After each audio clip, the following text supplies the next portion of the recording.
I'm Jonathan Brent. I'm Executive Director of the Evo Institute, and it's my pleasure to welcome all of you. And what a fine crowd this is this evening, to the inauguration of the second year of our annual YIVO-Bard Institute for the study of Ashkenazi culture and civilization that will begin tomorrow.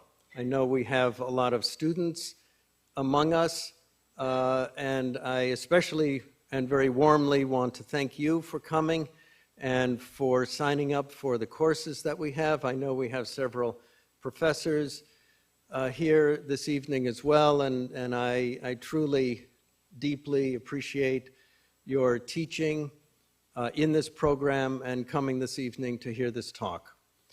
Before I say more about the subject of tonight's lecture, I want to introduce Jennifer Young, who is the program director, educational director of the Max Weinreich Institute and is in charge of both the winter program and our summer program.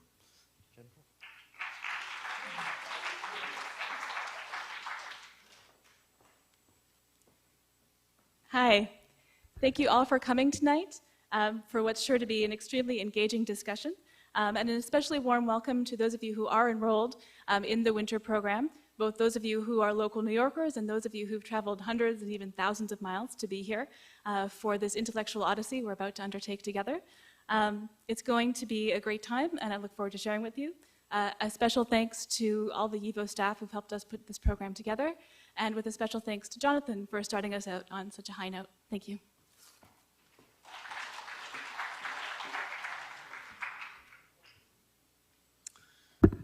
So, this is an opportunity for me and for YIVO to imagine our program, to imagine what the role of the Evo Institute can and should be in the future. And in some ways, it's our attempt at imagining who we are in studying Eastern European Jewish civilization and culture. It's a subject, I have to say, that from a personal standpoint, I didn't think anything of as I was growing up. My father spoke Yiddish. He introduced me to Tolstoy, Kafka, and as far as I was concerned, Tolstoy and Kafka existed exactly in the same continuum with each other. It made no difference to me that one was a Russian count and the other was a Jewish bureaucrat who was a genius. I read Isaac Babel in college. I knew he was Jewish, but it didn't mean anything to me. He was a Russian writer who had a Jewish problem. And his Jewish problem was that he had spectacles on his nose and autumn in his heart. And when I read Philip Roth's The Ghostwriter and read the line in it in which the beloved writer E.I. Lonoff says to the young Nathan Zuckerman, "You are Isaac Babel's American cousin," I thought, wow, that's interesting. And I thought nothing of it. Why not have an American cousin? Of course, Zuckerman's response to Lonoff, which I will not quote in public, puts this in a slightly different framework than Isaac Babel thought. But then, when I read a short story by Sholem Aleichem, A Daughter's Grave, and I came across the father on the train saying to the mother, "A Jew is one who has autumn in his heart," I thought, my God, there's something here that's interesting. What is interesting? Well, first of all, in my initial reading of Isaac Babel, I didn't realize, I knew he knew Yiddish. He knew everything. He knew Yiddish, he knew Hebrew, he studied Talmud, he studied Torah. But his first stories were in French, and he wrote exclusively in Russian. It was only somewhat later that I discovered that he had translated Sholem Aleichem from Yiddish into Russian for the movie Jewish Luck. But when I read this story by Sholem Aleichem, I realized he had done something else. He had borrowed from Sholem Aleichem for his own understanding of himself. That is, a Jew who he put the spectacles on his nose, but the autumn was still in his heart, you see. And so, about a year ago, I had dinner with Philip Roth, and I said, Philip, I know you don't like Sholem Aleichem. He had told me this years ago. Why does he not like Sholem Aleichem? Because, why? Because it's cliche, because it's sentimental, because every stereotype in the book is to be found there, or at least Philip Roth thinks so. Because of what? Because of Fiddler on the Roof, because of Theodore Bickel, because of all of the stories that he had heard over and over and over and over and over again. And so I said to him, Philip, I bet you don't realize that you quoted Sholem Aleichem. He said, what? He said, you've got to be kidding. I said, no, I'm not kidding. Don't you remember in The Ghost Rider when Lanoff says to Nathan that he is Isaac Babel's American cousin? And Zuckerman thinks to himself, yes, I have spectacles on my nose and something else going on that I don't want to talk about. And Roth said, yeah, I remember that.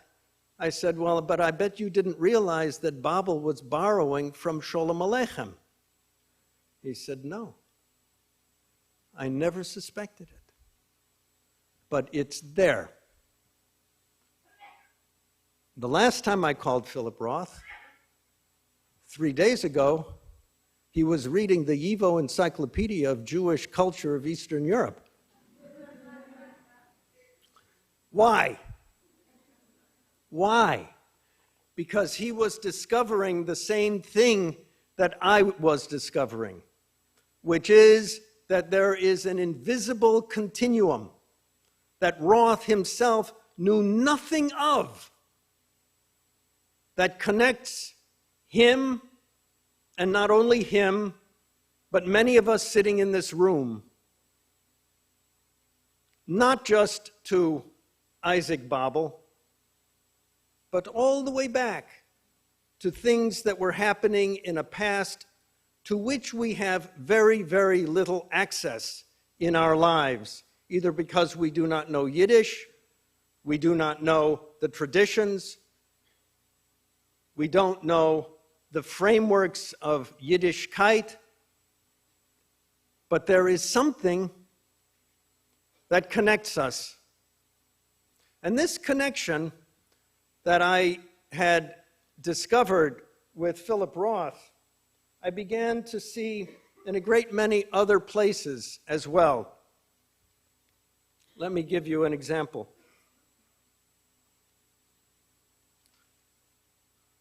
We all know the work, the Dybbuk, by Ansky. Some of us know the movie, others the play. Some of us may know it in Yiddish, even. Most of us know the English translation of the Dybbuk. It was written in 1914,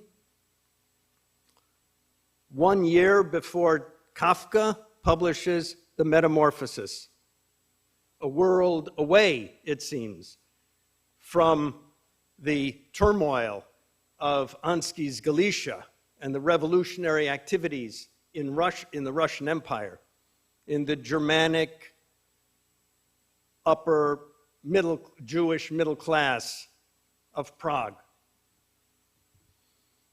And in the Dybbuk, which we take to be a tale of possession, a tale of supernatural interpenetration of the normal world, in this in this play that is often considered nothing more than a ragbag of the superstitions and the folk tales that Ansky collected on his famous expedition, the Ansky ethnographic expedition of 1911 to 1914. In this play, there is a remarkable speech that Reb Azriel says when the father, who is beside himself that his daughter appears to be possessed by a Dybbuk, goes to. And Reb Azriel is sitting there in his study, and his assistant comes in and says, "Rabbi, they need to see you. They're coming to see you." And Reb Azriel says, "To me? They're coming to see me? Why are they coming to see me when there is no me left in me?" Now, this is a remarkable speech. There is no me left in me. It has maybe national meaning for the Jewish people. What is the meanness? What is the essence? He's saying, there is no essence left in me any longer. But it also has deep existential meaning. It has the meaning that has been explored endlessly in the literature and the philosophy of the 20th century. Most of us take this to be the philosophy of existentialism that is represented mainly through Sartre, Jean-Paul Sartre, and some other exponents. And if you go back far enough to Heidegger, who was the father, in a way, of existence philosophy. But ultimately, it has its basis in the thinking that was developed by Edmund Husserl, who was Heidegger's teacher and mentor and promoter before he realized that Heidegger was a Nazi. What is the me? Where is the me in the me? And how big a question this is in the Dybbuk when you realize that Leah herself has no me left in her me. Why? Because she has become possessed by Chanon, the fanatic Kabbalist who it's not clear that he loves her. This is not a Romeo and Juliet story by any means, let me assure you. But he is passionately in need of possessing her nonetheless. And when she comes out on stage, this beautiful young Jewish girl, and when the veil is taken away from her face, the voice, the male voice, the defiant male voice of Chanon comes out of her mouth. Where is the me in her? And then, in thinking about this, I came to the realization that there was another meanness that is missing, or at least problematic in that work. And this is the following, which is that Ansky, despite growing up in a Yiddish household, despite the ethnographic expedition, which was to do what? To recover, to reclaim, to collect the folklore, the social customs, the accomplishments, the music, the poetry, and so on and so forth, of the specifically Yiddish-speaking population of the Pale of Settlement, the Yiddish-speaking Jews, the culture of which he thought was rapidly disappearing. This man who writes about the destruction of Galicia, for whom Yiddish is his native voice, he writes the Dybbuk in Russian. And it is only at the urging of Stanislavski, to whom he shows the manuscript, that he translates it into Yiddish. And you see there is another Dybbuk here, because inside his Yiddish is a Russian voice. Inside this Yiddish soul is a Russian voice, a Russian culture, a Russian aspiration. And this is the Dybbuk that possessed Isaac Babel. And how far away from that Dybbuk is Saul Bellow's Dangling Man, not to mention Philip Roth's Nathan Zuckerman. How far are we still from such a Dybbuk? About a month ago, I told the story at our annual dinner of this man, Mickey Ross, who left YIVO a fortune, $5.5 million. He was the co-author, co-writer of All in the Family. Many of you undoubtedly have seen it. And toward the end of his life, Mickey Ross said in an interview that nothing gave him more pleasure than translating Yiddish jokes into English and putting them in the mouth of Archie Bunker. We are a culture possessed by Dybbuks. And these Dybbuks are with us today. What is the meanness of ourselves? And what is the relationship between the meanness of Ansky's Leah or Roth's Nathan Zuckerman and the national me? That is to say, the Jewish identity in a national sense. Well, Nathan Zuckerman would say that there is no relationship. I am myself. And at a certain point, he quotes his favorite writer, E.I. Lanoff,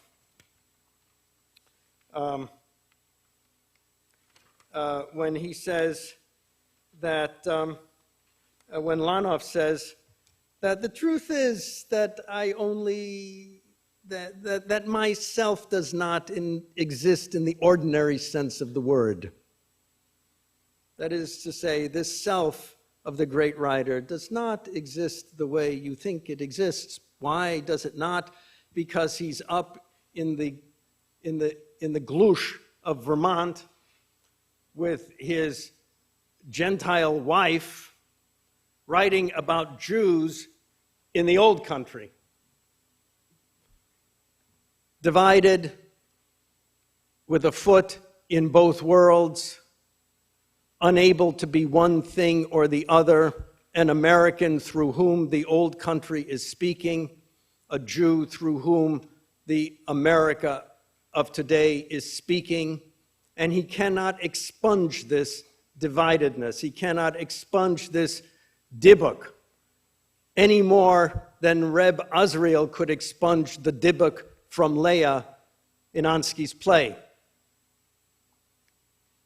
And so I came to this subject, which I'm almost coming to, in a roundabout way.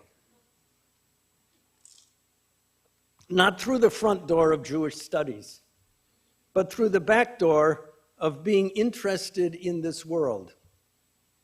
Through the back door of being interested in the world that I live in.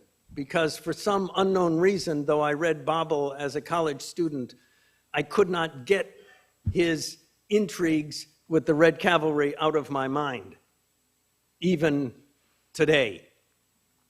There is more and more and more and more and more in it. More and more and more in it, not about Russia in 1920, when Babel rode with the Cossacks through Ukraine, but in it about America for me now, for my children now. Why?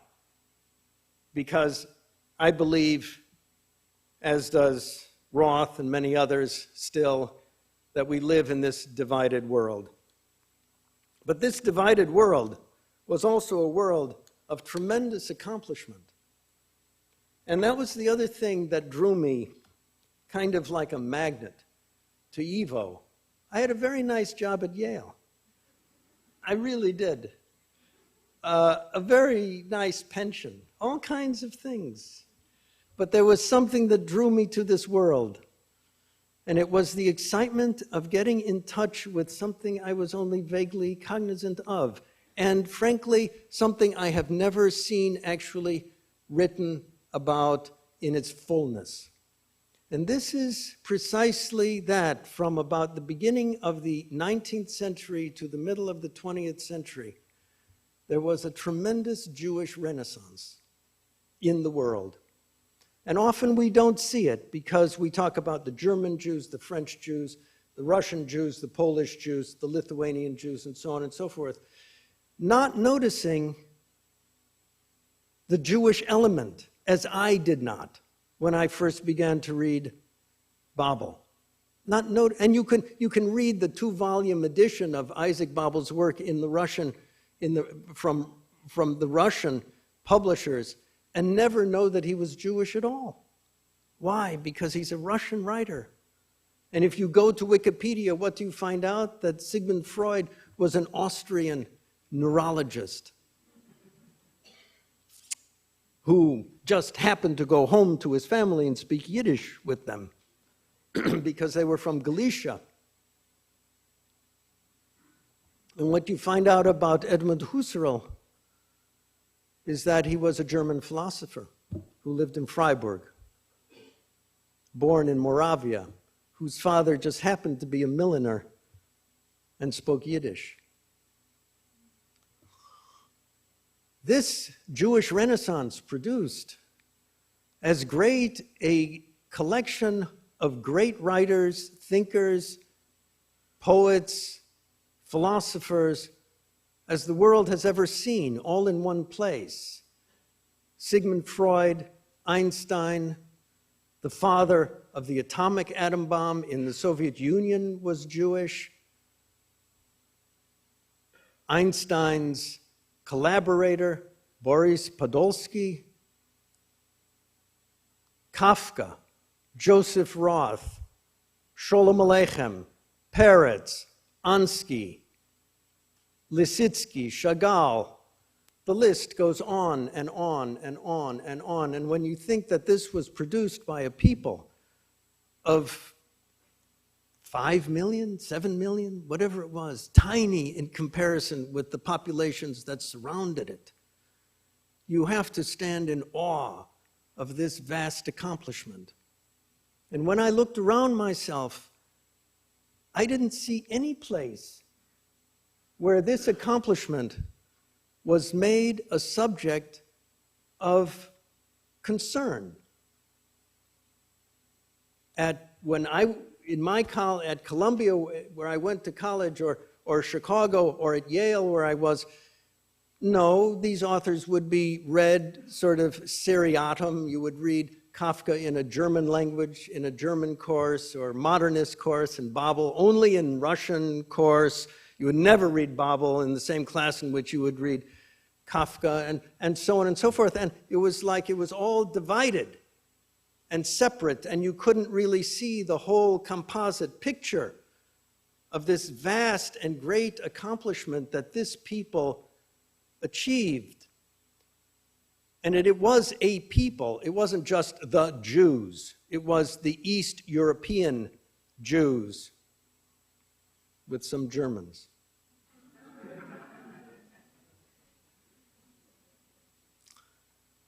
YIVO seemed to me to be the only institution that would have a chance at trying to present this world in something of its fullness.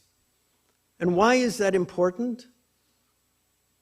Somebody asked me that not long ago. And I said, well, why is it important for the English to go to the Tower of London and look at the crown jewels?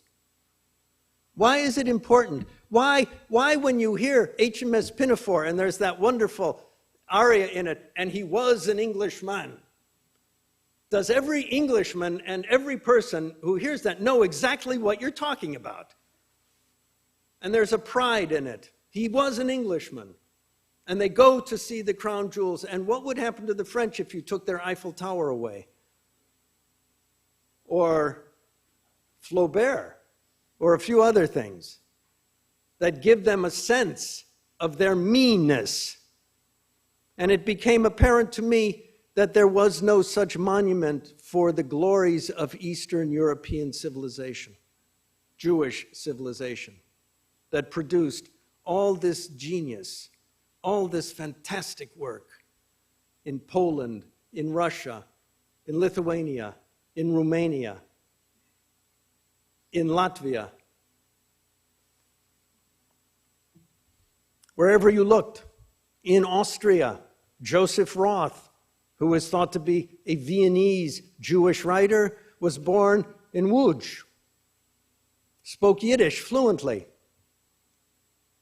That's rarely pointed out.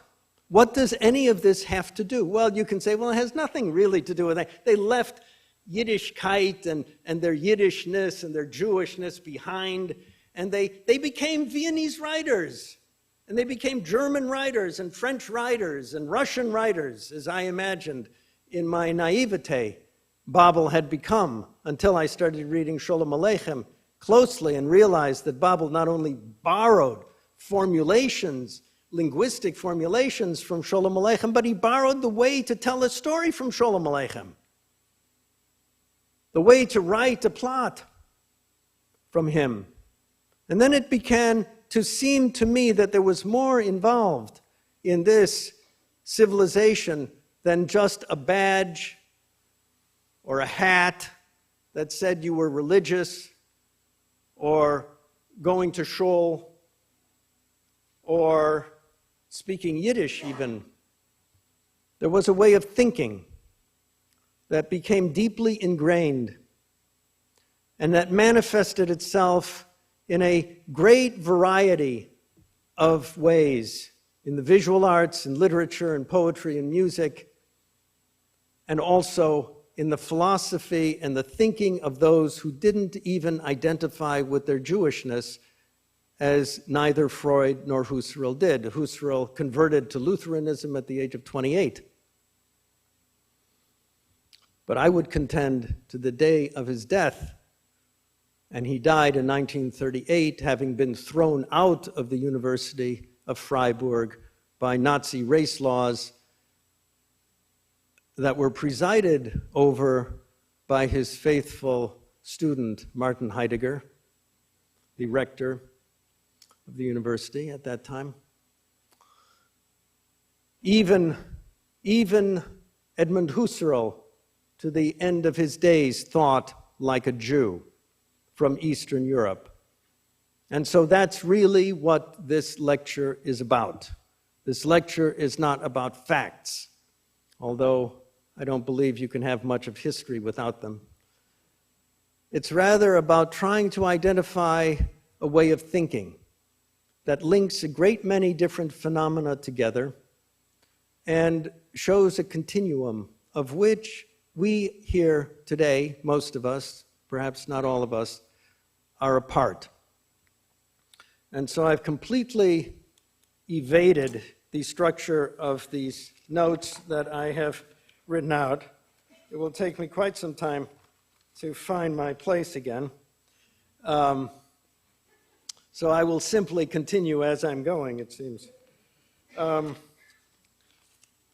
of the things I did want to point out, however, was that this continuum and this way of thinking that I'm going to be talking about, and this manifestation of creativity, has been truly undervalued. And that has to stop. And it has to stop in the universities, and it has to stop among ourselves. We have to stop thinking of the history of Eastern Europe in terms of everything led to the Holocaust. I'm not saying it didn't, but there was so much that preceded it of life, of genius, of transcendent quality. And not to recognize that is also, it's not just a moral issue. It is a fact. It is a fact like the nose on your face. That's why you have to stop doing it. It has nothing to do with morality. It has to do with what is empirically real. And this accomplishment was empirically real. But in his 2008 book entitled Modernism, the great historian, cultural historian, Peter Gay, writes the following. And I'm going to read it just to give you an idea of how high a mountain it is that has to be climbed in order to begin to understand what it is that I'm talking about. Peter Gay wrote about the Jewish contribution to modernism. The role of the Jews in the modernist movement deserves more study than it has enjoyed, and he's quite right. This much, though, seems obvious enough about the decisive critical decades of modernism, the emergence of Jews to full citizenship, which of course was not the case in Eastern Europe, the access to economic affluence, which was not possible for most Jews in the Pale of Settlement, the opening of social opportunities was absolutely not the case in Eastern Europe, though often made haltingly, made Jews, much like other bourgeois of their time. So you can already see the direction that Peter Gay is going, and he's going exclusively in the direction of bourgeois German Jews. Important beneficiaries and supporters of modernism. Their particular strength, though, even that was far from overwhelming, lay among the middlemen of the arts, art dealers, publishers, critics, journalists, scholars, producers of plays and exhibitions, and other indispensable promoters of avant-garde culture. That is to say, they were not creators. They were not the inspirational energy of creation. How does he account for the fact that Tristan Tzara, one of the founders of Dada, was a Jew? How does he account for the incandescent work of Chagall, Lissitzky, the writing of Bruno Schulz, who isn't even mentioned in his book, the work of Isaac Babel, let alone the work of Franz Kafka? In the case of Franz Kafka, it is easy. Why? Because Kafka wasn't a Jewish writer after all. And to my interest and amusement, I discovered that not long ago at Hebrew University in Jerusalem, there was even a seminar devoted to the subject of, was Kafka a Jewish writer? Which may seem strange to some of us, or maybe not strange to some of us. It certainly wouldn't have occurred to me that he was a Jewish writer when I was in college. Of course he wasn't. He was a German writer.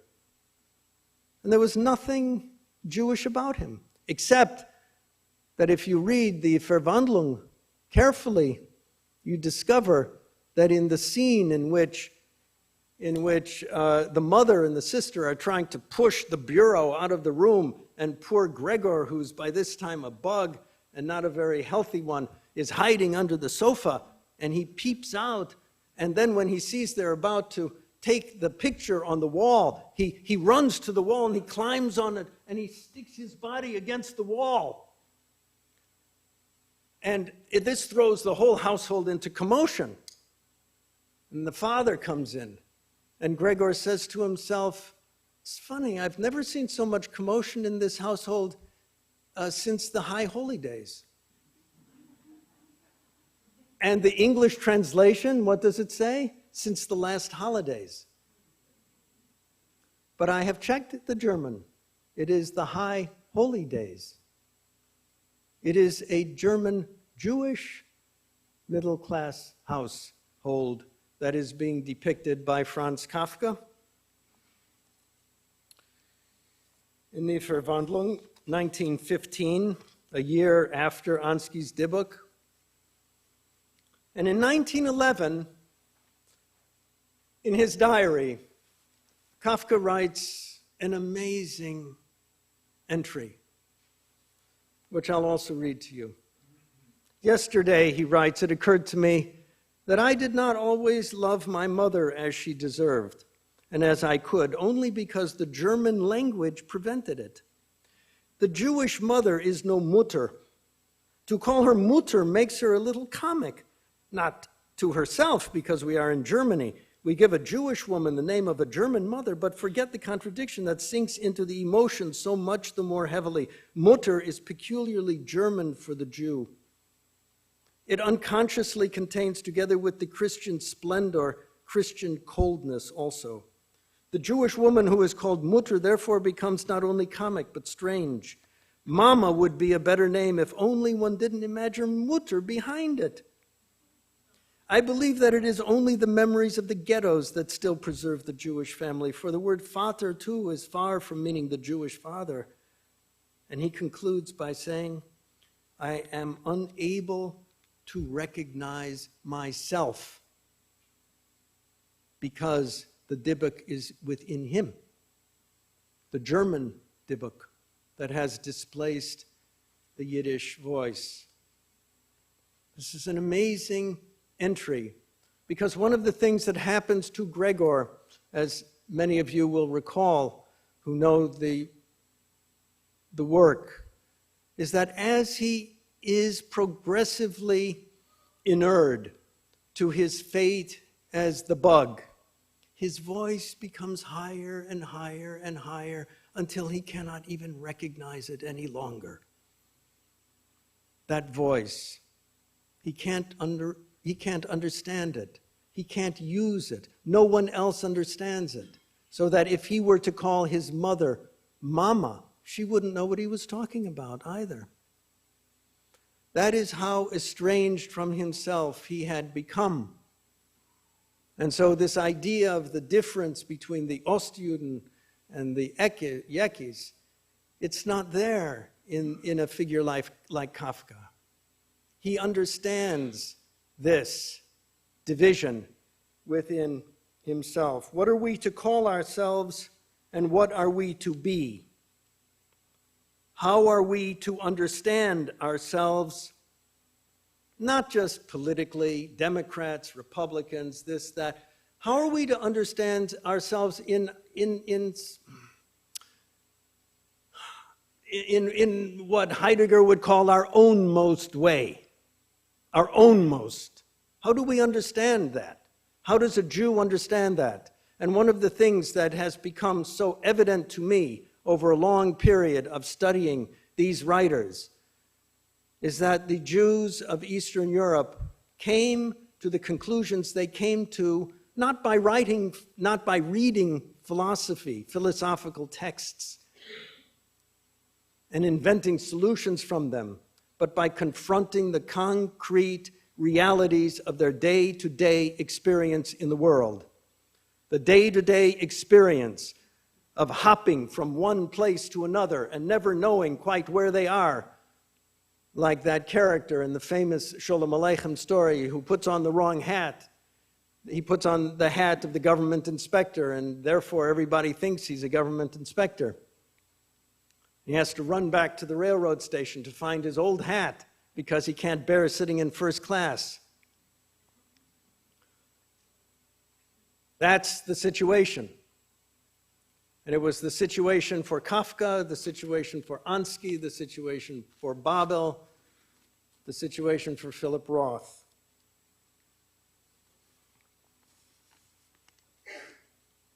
Solomon Michoels, the legendary head of the Moscow Yiddish Theater, put this a little bit differently. He wrote in his memoir, Into the Studio, or Into Our Studio, he's quoting Granofski, the original founder of the Moscow Yiddish Theater, who was a great director, whose theatrical productions were deemed, when he took them to Berlin, the most avant-garde of any theater of its time by German theater critics, not by Jewish theater critics. And he says, stagecraft consists of 4 elements: light, sets, music, and man. You must give the stage man. We could only give ourselves the Jew. What does he mean by that? He means the stereotype, the typical, the caricature. To give the stage man with a capital M, man in general, this became our goal. So you say, well, but this is a call for assimilation. The universal, that's stripped of all ethnic qualities. But this is not at all what Michaels meant. How could the head of the Moscow Yiddish Theater intend something like this? And he goes on, how much fanatical belief in the task you need to convey the hope that our voices will be able to form our harmonious choir in such a short time. But their task, that is, he's talking about the task of musical accompaniment now of the theater, but their task is the Jewish national aspect of music. In the long winter evenings, I remember they would come in toward the last hours of our work with pale faces, dull and weary after a long, heavy day. But they were soon steeped, that is, the actors, soon steeped in the holiness of our studio atmosphere, and the songs would mix with folk tales and studies of melodies, with whole lectures about Hasidic music. He is trying to do something very complicated. He is trying to find the Jew in the man and the man in the Jew, and not to sacrifice the one from the other. And this is the task that Shimon Dubnov, to a great extent, sets out as well in his letters about Old and New Judaism. How do we accomplish that in the present age? How do we retain this meanness that does not violate our universality, our sense of universality? So I'm going to quickly skip over Demoiselles d'Avignon to this very famous, can everybody see this? Chagall painting music. What you see here depicted graphically is precisely the dilemma of Ansky and of Babel and of Kafka. You see a man standing with a foot on both houses, with a church in between. You see this wrenched face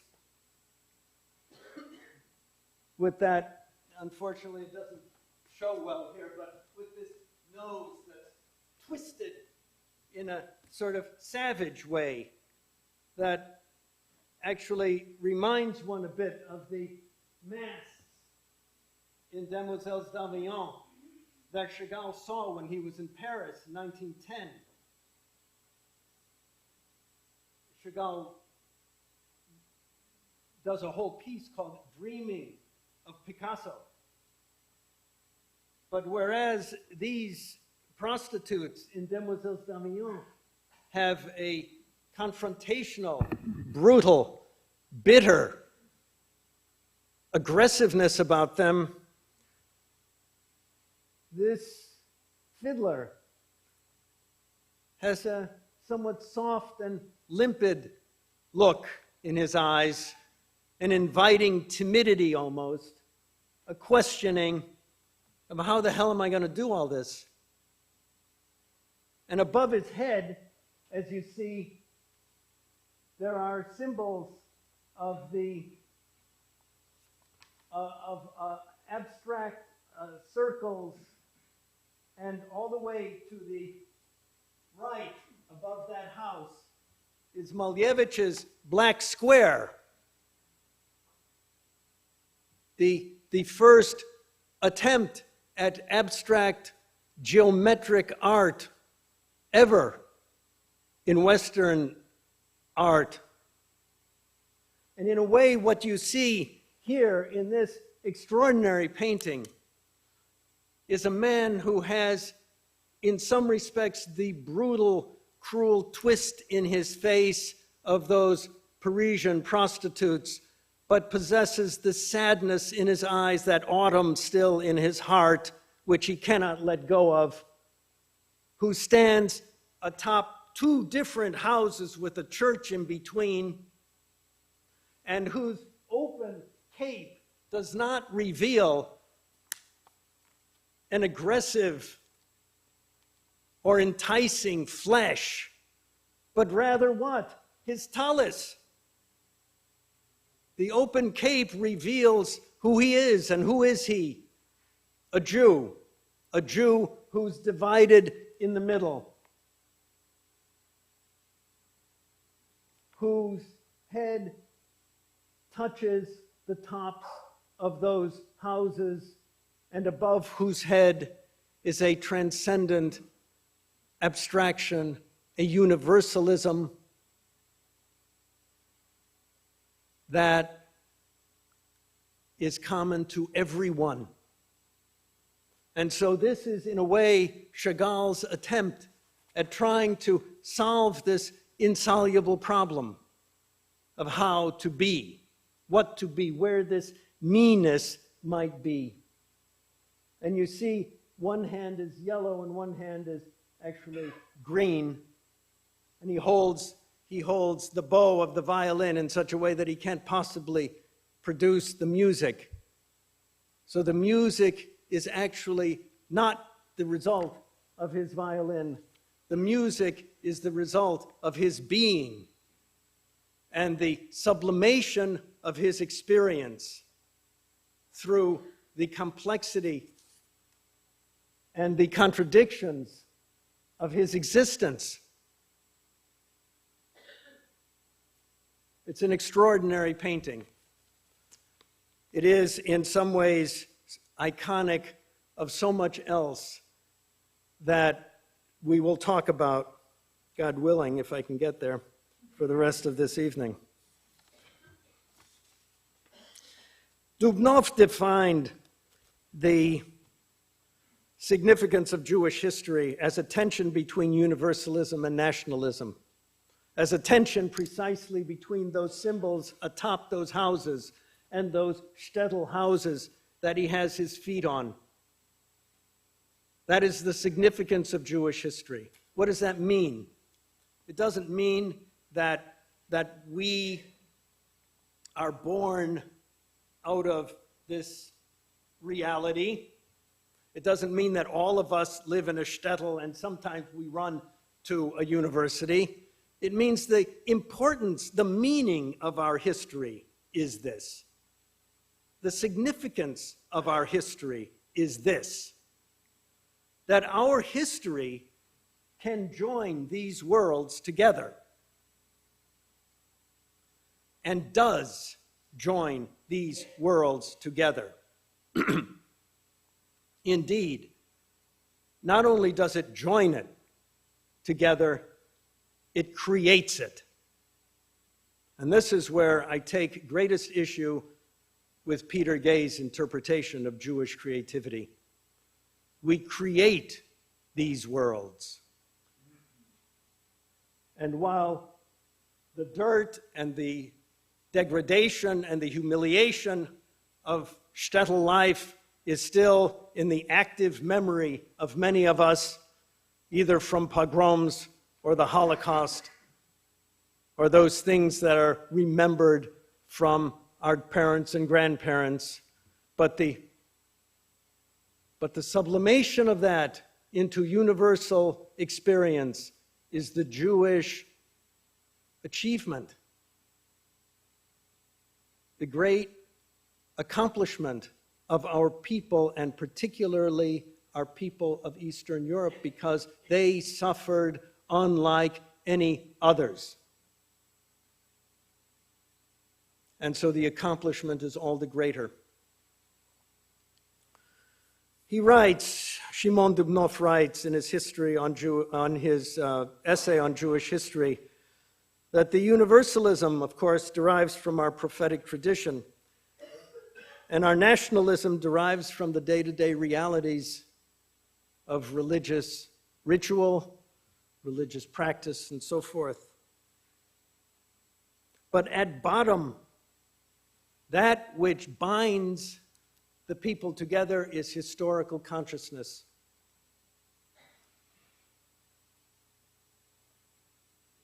The fulcrum of Jewish national being lies in its historical consciousness, he writes. This is a very interesting formulation. Not tradition. It doesn't lie in our traditions. I know many of us say Judaism is about tradition, as in the opening scene of Fiddler on the Roof, right? Tradition, tradition, tradition. Never realizing that it's exactly the opposite. It is the breaking of tradition that most deeply characterizes the creative and what Dubnov calls the holy creativity of the Jewish people. It is its self-critical reality. It is a consciousness, not a tradition. He castigates Orthodox Judaism for the fossilized traditions that it puts in place of living, breathing reality.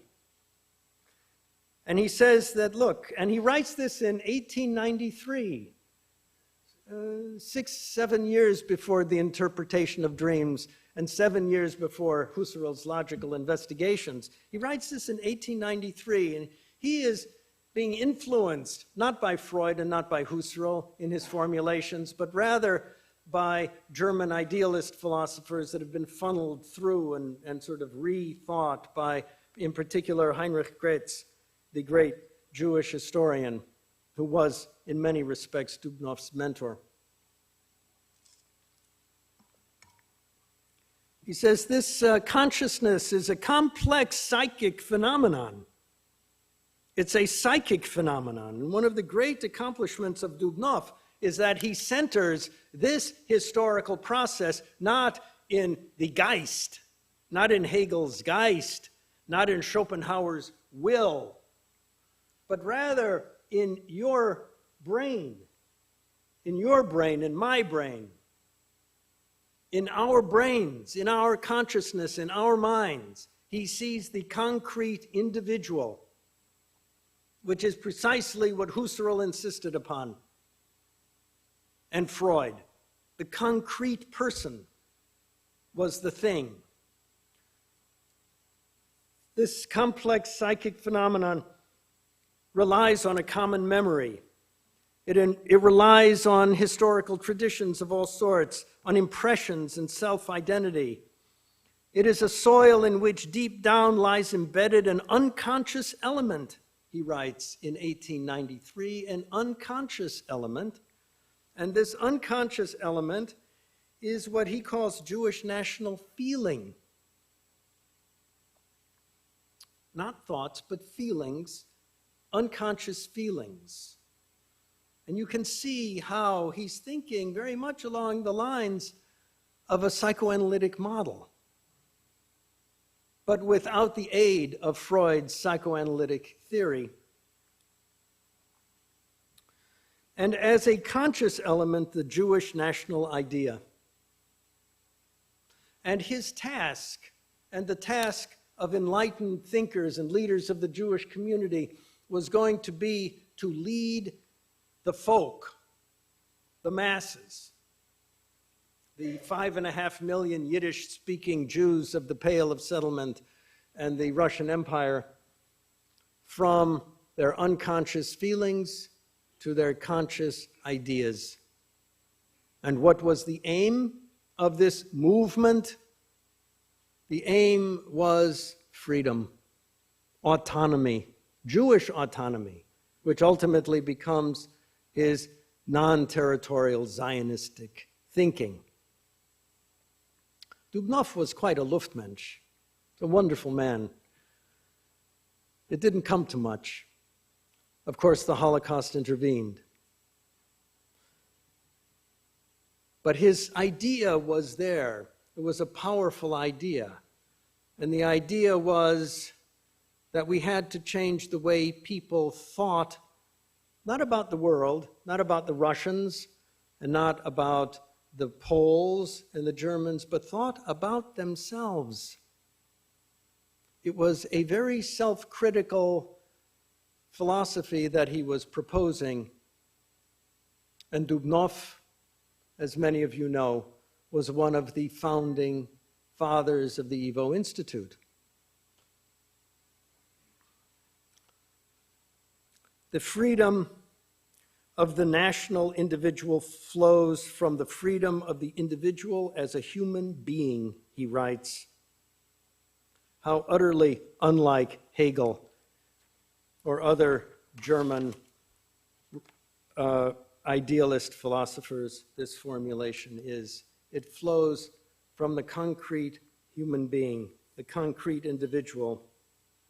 I think of myself as a nationality, he writes elsewhere, and therefore I am. This is very powerful. It often goes completely unnoticed in thinking about his work in trying to build a Jewish national consciousness. But this is at the core of it, a critical understanding of who I am. The consciousness of the nationality itself is the main criterion of its existence. The task of the national idea is to clarify the national feeling, give it logical sanction for the benefit of those who cannot rest satisfied with an unconscious feeling. And this is all written and thought and explored before Freud ever writes the interpretation of dreams. And what is he getting at? He is getting at the subject of freedom and autonomy. Freedom and autonomy, not simply as a political idea, that is to say, of liberation, although, of course, that's certainly part of it. And when the Minorities Treaty is passed in 1921, he and many others are overjoyed at the thought that Jewish autonomy can become a reality in Eastern Europe, because he did not hold with the Zionist ambition, thinking that it would be impossible to transport this vast number of people to Palestine. And so he thought at that point that indeed it might be possible to realize his dream, which of course could not happen. But he is getting at something that is fundamental.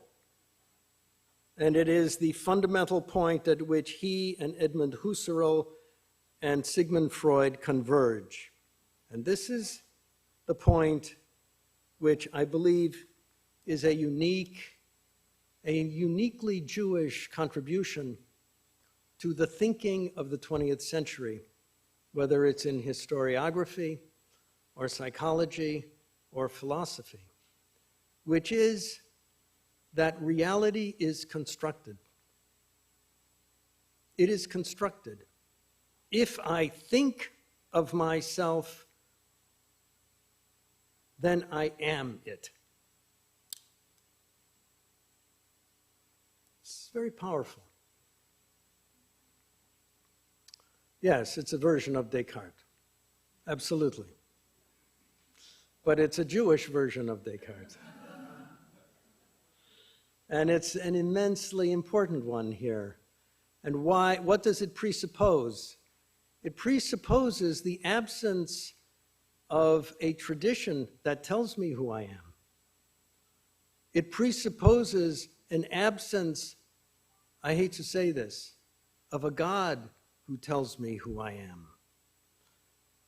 It presupposes an absence of a political organization that tells me who I am.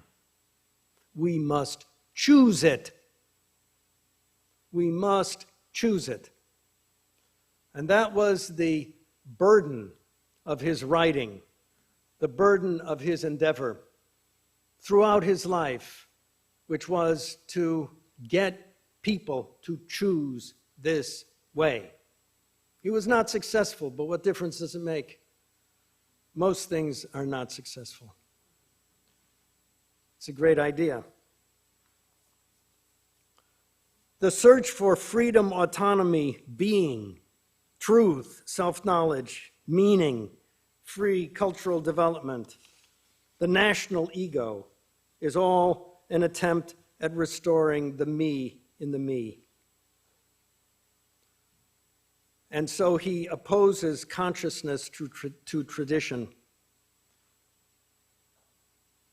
He thinks of orthodoxy as a result of a limited perspective characteristic of men who do not distinguish between fossilized tradition and living creative development. Judaism can survive only by nurturing living creative development, not by nurturing ideals of the past, not by nurturing stereotypes, cliches, but a living creative development. And so he was faced with the need of differentiating religion from nationality, and nationality from tradition, and all of this from consciousness. And he looked forward to forging foundations of a common humanity with all the progressive nations of Europe. That is, he looked forward, as we see here, eventually to the music rising to the level of the universal that would bind all of Europe together.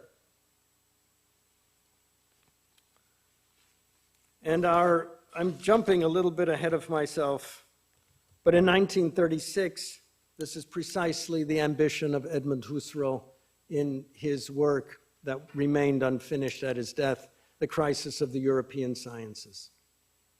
And he writes this work in 1936, having been kicked out of the university as a Jew after having converted to Lutheranism.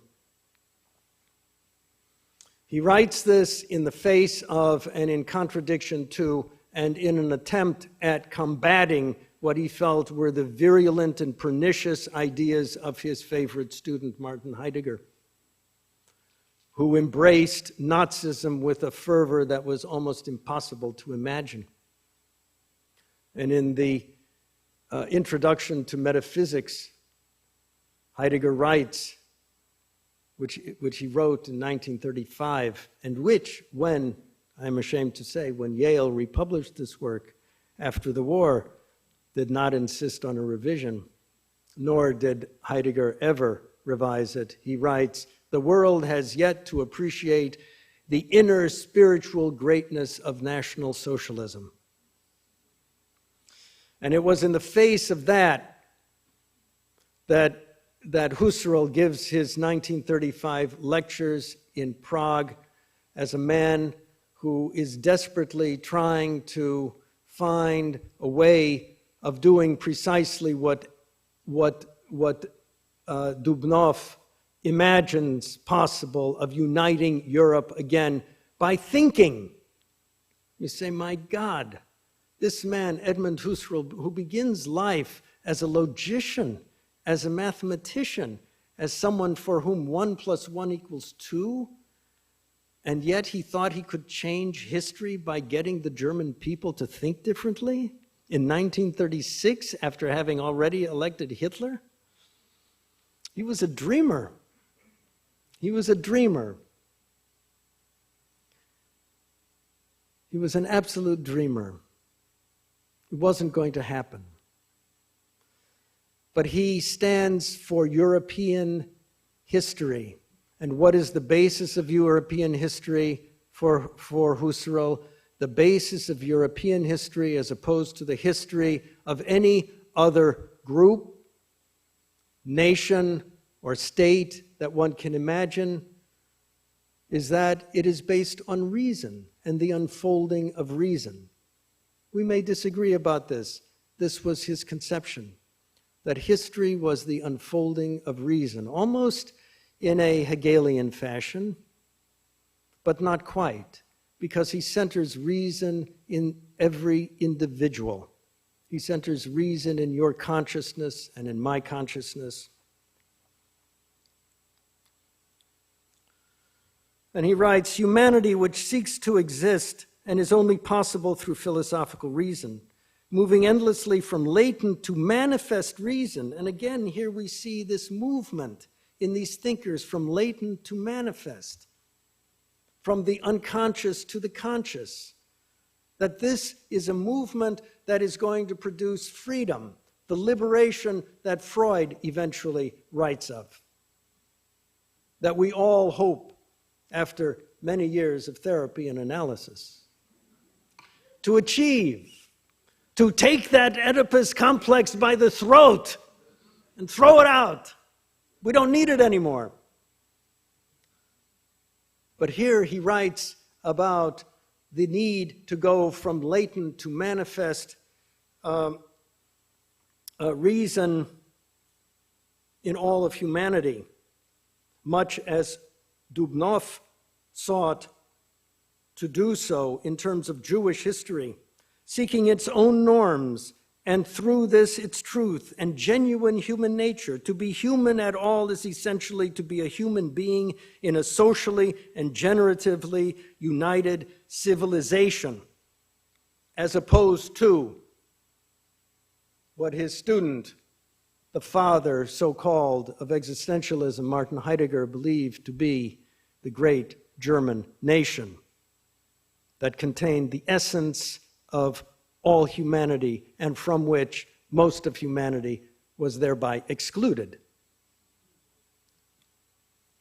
The primal establishment of modern European humanity, it was a humanity which seeks to renew itself radically, that is, through fundamental thinking about reason and the nature of man's freedom. And ultimately, how does Husserl get there? From being a logician, a mathematician, how does he get to this? How does he get from those feet that are on those houses to the universalism? Through an understanding, through an analysis, through a continuous introspection of the nature of consciousness itself. Now, both Freud and Husserl come from Moravia, from Yiddish-speaking parents. Both Freud and Husserl go to Vienna. Husserl goes 10 years after Freud, and both study with the famous philosopher Franz Brentano. And Franz Brentano taught both of them one thing about the nature of consciousness, which is that it is intentional. Yes, there is something called the life world, a stream of experience that goes on and on and on and on. But this life world is our consciousness of it. And everything that happens in that life world of which we are conscious has a meaning. Now, if you watch American advertising, you believe that that meaning is the product of Toyota's management of certain electronic devices, or it's the result of British Petroleum's doing something really far out in the Gulf, or that is to say, meaning is implanted on something from outside. And what Husserl came to understand as a result of his thinking about consciousness is that it's quite the other way around. Each of us bears in himself the warrant of his absolute existence as a fundamental possibility.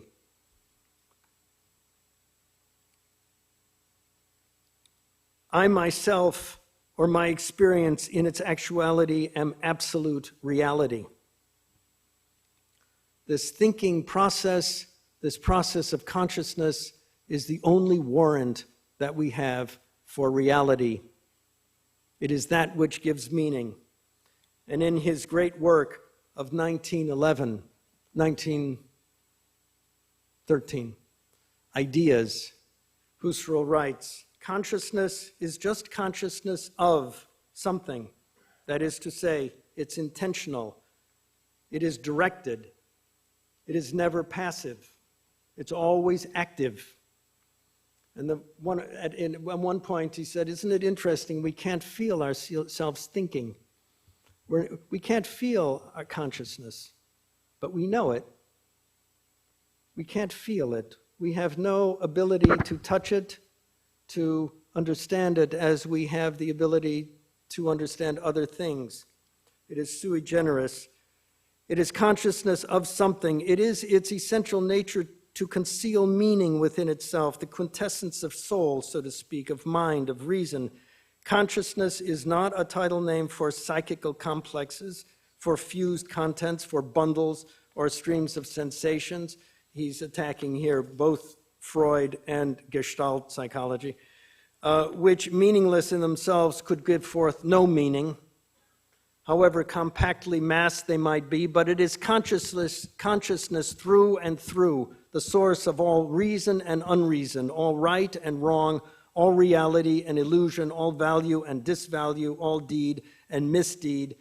Thus, consciousness is different from that which sensationalism takes as it solely to be. It is it. It's the only guide that we have. We exist in this world without a God, without a foundation from tradition. We must do for Husserl precisely that which Dubnov beseeches us to do. We must choose. We must choose. It will not happen without choice. And therefore, Husserl, who formulates this more succinctly and at the same time more confusingly than probably any philosopher of his day, it seems to me, stands at the very foundation of all thinking of the 20th century. Because all of the sociology, and I'm speaking now to those of you who have either just emerged from college educations or are still in the thick of them, you know that everything you learn from anthropology to sociology to religion to politics, you hear the word constructed meaning. Everything is constructed. Gender is constructed, right? Gender is constructed. There is no real gender anywhere. Well, all of this thinking, whether right or wrong, however you want to talk about it, flows from Heidegger's essential formulation of these parameters of thought at the beginning of the 20th century, and flows through him to Heidegger, and from Heidegger to Sartre and Merleau-Ponty, ultimately to Derrida, and from Derrida, as we know, to the whole deconstructionist debacle in the United States, France, and elsewhere. But for Husserl, underlying all of this was reason, not skepticism, not anarchy, not the brutish Schopenhauer-like clash of wills, but rather reason. Thus, he writes, to the thing itself we call transcendent. That is to say, that everything in our lives, everything that we understand, from this glass of water to those symbols above the head of Chagall's musician, is transcendent. It is transcendent because of our consciousness of it. It has no meaning in and of itself.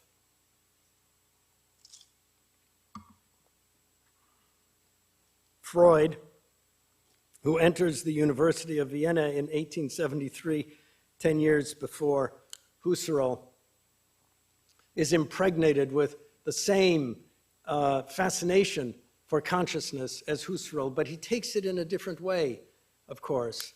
And Freud, I'm sure, is much better known to the majority of you than Husserl or perhaps Dubnov. But it's important to perhaps point out one or two things, which is that in the creation of the idea of the unconscious, Freud has established a territory that holds the invisible.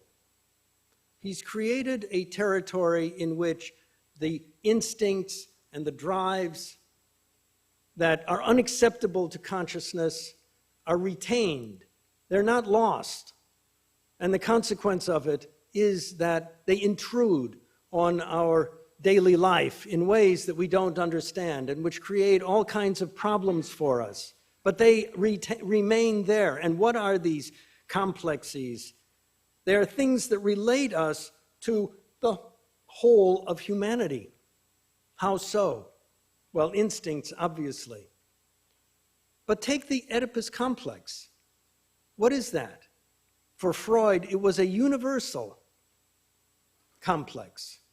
It was something that existed across cultures, that linked all of us together. In a way, it was precisely that in the unconscious that was comparable to Husserl's transcendent consciousness. It was the repository of all that we cannot see, all that we cannot know except in some kind of unconscious way. And it is a significant impact. It has significant impact in our lives. And so for Freud, as for Husserl, as for Dubnov, the meaning of what we see and what we do is constructed by us. For Freud, it is if you have a phobia of water, of glasses, when you see that, you don't see what I see. You see something that is infused with your fear, with your memories, with your unresolved thoughts and experiences. It is, in other words, constructed. When you fall in love, according to Freud, a boy will always choose a mate that somehow reminds him of his mother. Why? Because our memories cause us to choose, cause us to construct a love object that is satisfactory to ourselves. In other words, what? Meaning does not inhere in things. Meaning is the result of our consciousness.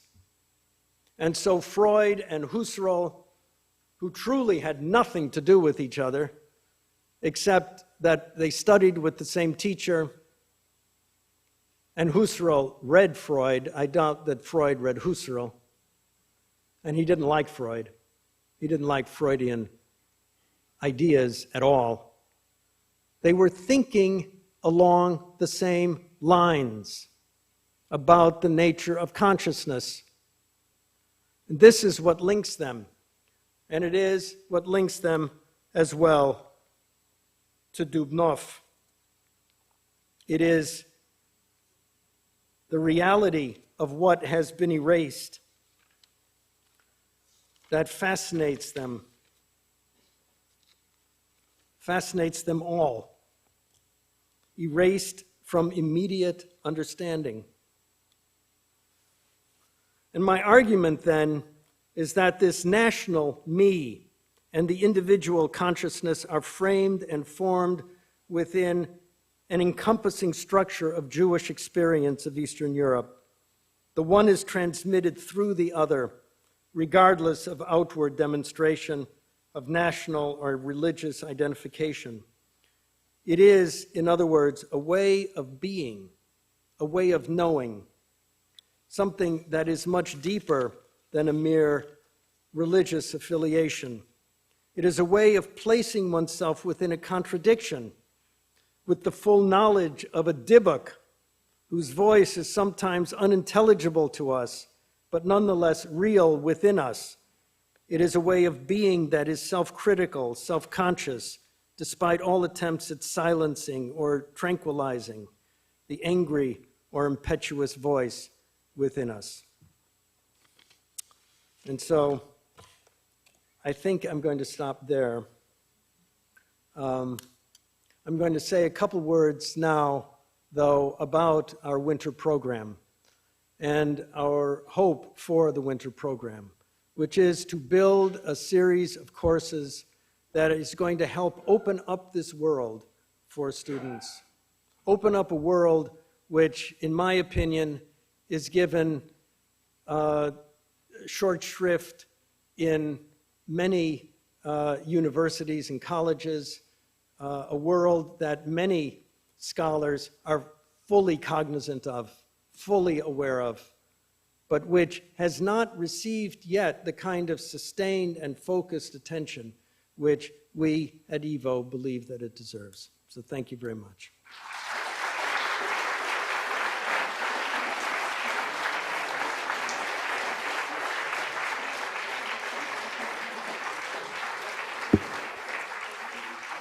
And now, if anybody has any strength left, I'm happy to take some questions. There are going to be microphones on either side.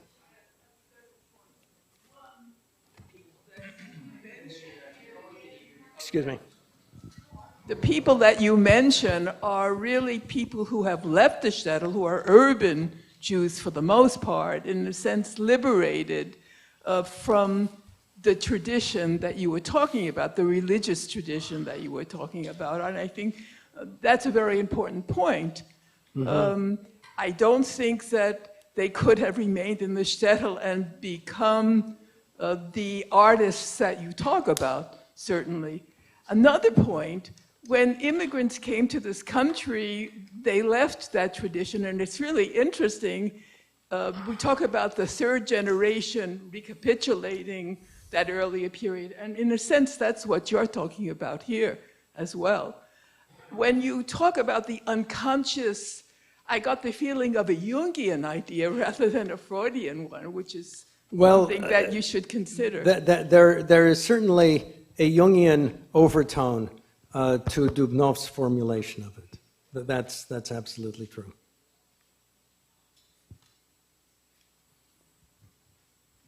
Where in Judaism do you find the roots of the drive for autonomy and self-definition? In the very beginning.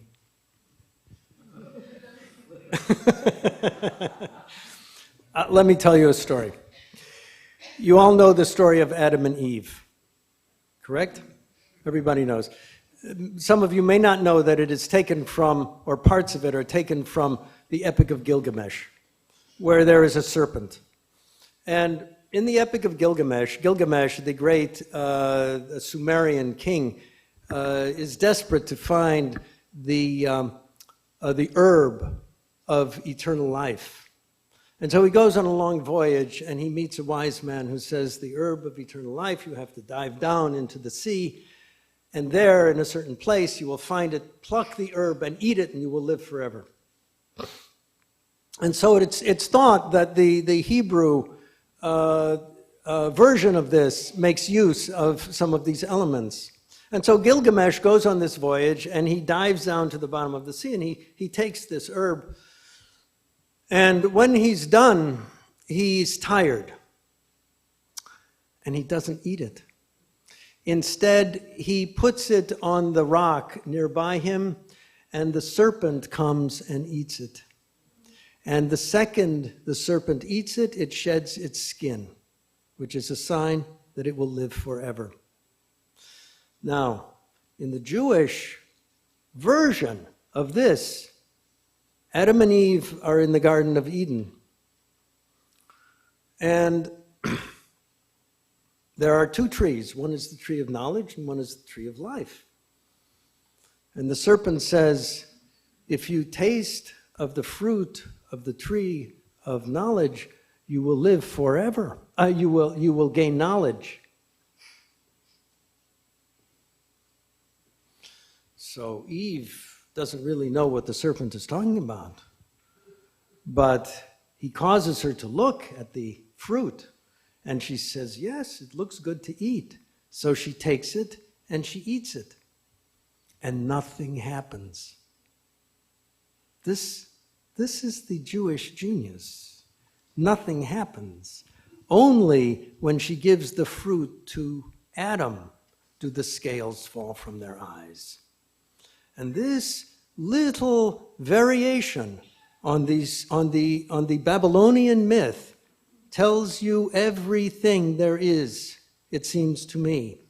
It says what? That this reality that they are about to enter, they will enter only together. What does that mean? They will enter it as part of a society. That meaning is constructed. They both must eat it in order for the fruit to have its power. That it doesn't have its power, its charm. It is not a charm in the way that the Babylonian herb was a charm. And there are so many elements in the Bible itself that force one to think critically. Why else are there so many instances in the Hebrew text of logical contradictions? So many stories that are told in different ways. Let me give you another example. And this is a fantastic example that, to me, defines so much, and it's often used by some of our critics. You all know the story of Saul and Amalek. And Saul is told, you go and you kill every man, woman, and child. And this is taken to be the first imperative for genocide, for ethnic cleansing in the world. God says, go and kill every man, woman, and child. And Saul goes, and he can't do it. He has Rahmanas. He can't do it. And so what happens to Saul? He is struck mad by God. He goes insane. And it's at that point that he has to bring in David. He goes insane. And so people take this to be a story that is somehow about the terror and the anger and the irrationality of the Jewish God and the cruelty of the Jewish God, when in reality it is a story about a man standing up to God, defying God, not that differently than Abraham, actually, in his various negotiations with God. And what happens to that man? He is caused to go insane. It is a tremendous story. But it is about a man who stands up to God. I'll give you, and every time I think of that story, I think of what Marek Edelman said in an interview when he was the survivor, the great resistance fighter in the Warsaw Ghetto, who died not long ago. He became a cardiologist after the war and performed the first open heart surgery in Poland after the war. And he was a famous grump and a crank in a lot of ways, but a brilliant man and a very courageous man. And he was asked, do you believe in God? And he said, oh, yes, I believe in God. I certainly do. And when I am performing an open heart surgery, I think I'm in a race with God because God is on the other side. I have to get there first before God does. It is, to me, so deeply embedded in so much of our tradition, but as it happens also, I think, to a great extent in the Eastern European experience.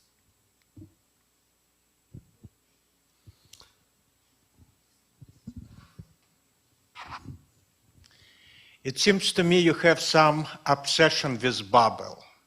But from my point of view, for your case, for your construction, Ehrenburg, for example, worked much better. And particularly, let's say, Mandelstam. Why you pay so much attention to Babel? No question, he is great. But you have so many other opportunities. I agree with you. I have a private obsession with Babel. Maybe it's because I had an uncle who went to join Pancho Villa in Mexico. I have no idea. after coming over here as a 6-year-old child from Russia. I don't know. Yes, sir. Oh. Maybe this is a slightly mundane question, but could you comment on the relationship of Heidegger and Hannah Arendt? I find that a very interesting topic, personally. Well, what I know of it is awful on both sides. Heidegger was a swine.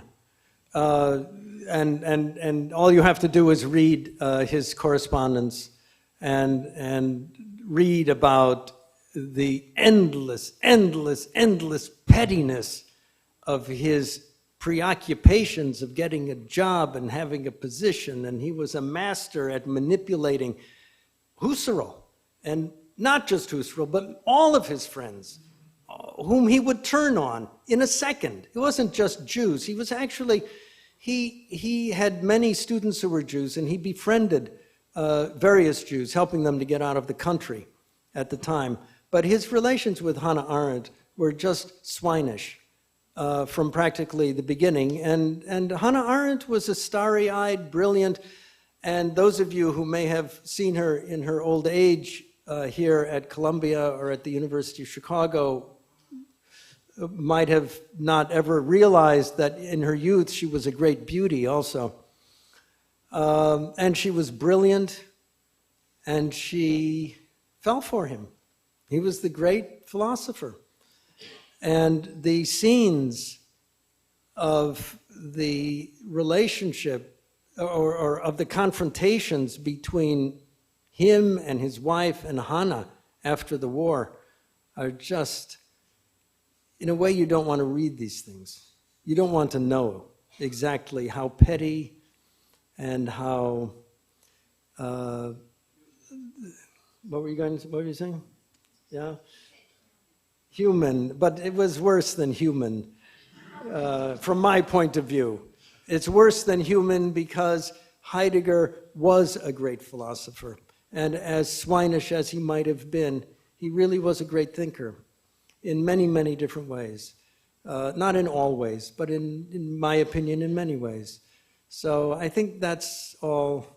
I mean, I'm endlessly disappointed, both by him and also by Hannah Arendt, particularly Arendt's attempts after the war at rehabilitating Heidegger and his reputation. Yes? I get the impression from your talk about the creativity and the brilliance of the Jewish brilliance pre-1939, that most of those Jews believed in God, but they left Jewish orthodoxy behind. Even though that was their background, many of them, they left it behind in order to follow the creative thinking, to be more open to another way of thinking. And then later with Heidegger, the other part, the second part of the question, is that it seems that a lot of the thinking was deconstructionist, and it was like Dada, and it was a rebellion against what was. Well, first of all, I would say that by no means were all of these writers and artists, by no means did all of them believe in God at all. Many of them, like Babel, came from very assimilated households, Kafka as well. Freud, it's not known really what Freud did or did not believe in, but ultimately, but we know what he thought of God in general. He could live without him. As far as Husserl was concerned, he seems to have perhaps undergone some sort of deathbed conversion that is not well understood.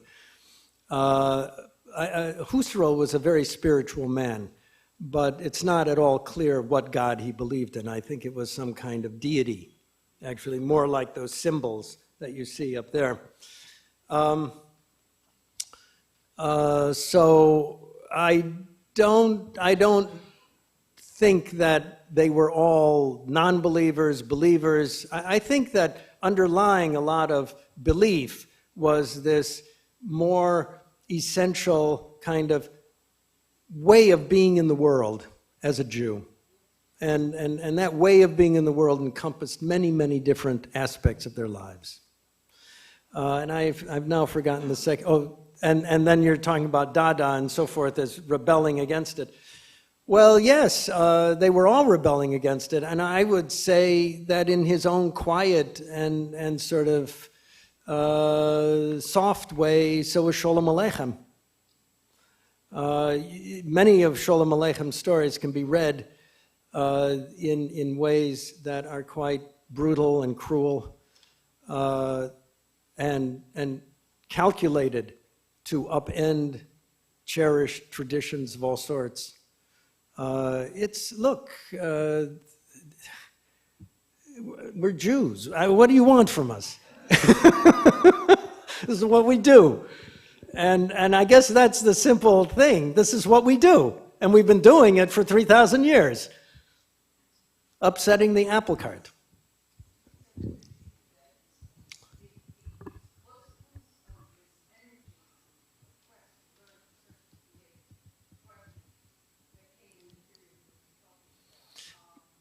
Well, I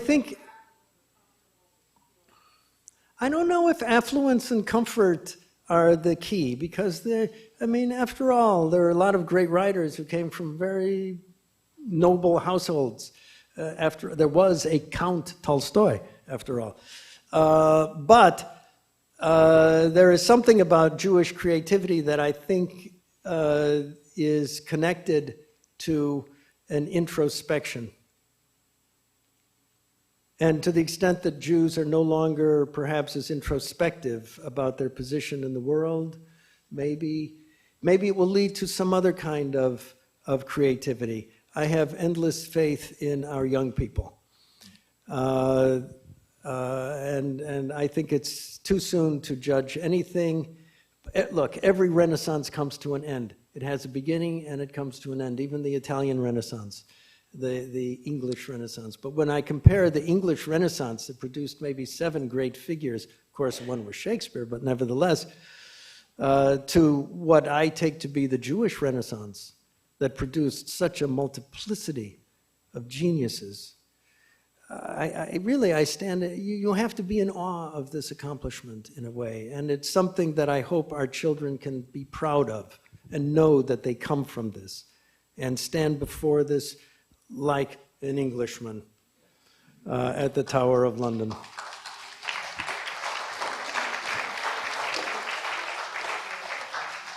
May I ask a question, please? Sure. Okay. The Jewish phenomenon, the Jewish experience has been so incredible, so profound, and then on the other side, the anti-Semitism has been so great. The Jewish people coming back to Israel 3 times, whereas no other people have come back to their own country even once, is so incredible that I don't see how we can so easily put God out of the equation. What do you think? I could only answer that question personally, and putting God out of the equation, I don't even know what that means.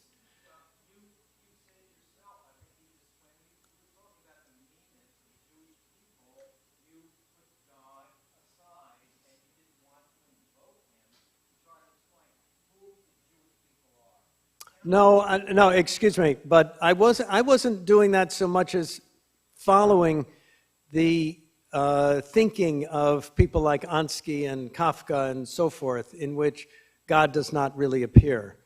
If you remember the Dybbuk, God tries to appear through the intercession of Reb Azriel, but Reb Azriel is ineffective in controlling the Dybbuk. And so part of the conundrum of that work, and what is so disturbing if you really read it carefully and not just as a ragbag of superstitions and so on and so forth, is that there is a spiritual being in this world, a Dybbuk, over which God, through his intercessor, the chief rabbi, and all of the ritual that is at his disposal, has no power. And this is a very, very disturbing thing. This Dybbuk exists outside of the law, outside of the heavenly spheres, outside of the jurisdiction of God, in some kind of nether zone. And the subtitle of that play is Between Two Worlds. And I think that Ansky was trying to invoke in his picture of the Dybbuk that somehow Jewish life inhabits these two worlds. Now, whether one is a God world, you know, I think it's wrong to speak about these things and not invoke, for instance, Martin Buber and I and thou. And for Buber, of course, God was a very important element in the thou, in the recognition of the other. So it happens that what I am deeply interested in myself is not really a religious, does not impinge on a religious revival, but rather on the sort of process that you see in this, that is depicted here. Putting God out of the picture, I don't know. Maybe he will put us out of the picture.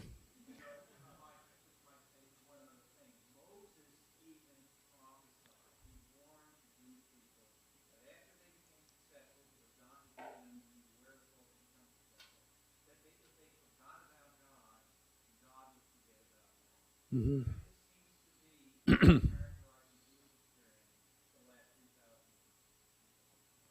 Well, I don't know what to say. I think we do a lot of thinking.